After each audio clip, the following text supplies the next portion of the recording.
So day one filming, basically spent about 6 months, half a year, planning, raising money for it. And the date was set, everyone agreed to it, and it rains on us. You know, the saying, everything that can go wrong will go wrong. One of the main obstacles that I saw the cast and the crew go through was the location. They had so many plans, so many locations they wanted to shoot at, and it didn't work out because of rain. And we had major help. You know, shout out to the boys from the 501st. They came through with some of the most impressive Stormtrooper replica costumes I've ever seen. A lot of the guys in the 501st actually take a lot of pride in fabricating their armor. It's something that looks almost identical, in fact, to the original armor used in the first trilogy. So having them as a part of this film helps authenticate the Star Wars universe and bring it to life a little bit better. The 501st, and I gotta give it to those guys. They did a great job with their costumes, the props they have, the weapons. If you're glancing from far, it just seems like it's the real thing. When I saw those guys pull out those helmets, it just gave me the goosebumps. Star Wars Rise of the Dark Side is a film that bridges the gap between the Clone Wars and what we see in episodes 4, 5, and 6. It's kind of the time in which all the most powerful Sith Lords and the most powerful outcasted Jedi are still alive in the same universe, and it makes for great storytelling. Star Wars is very important to me because I grew up watching it. Ever since I was little, I was introduced to Star Wars, and it changed my life, the way I see things.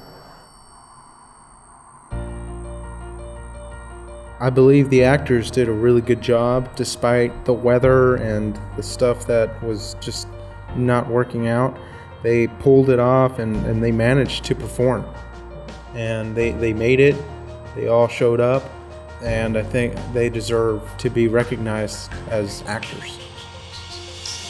To have someone play that character at a more older age where he's been promoted to the top, they always say that power corrupts. And so we want to see someone who's more cold, more calculating, someone who's a fighter, who's been through a lot of warfare.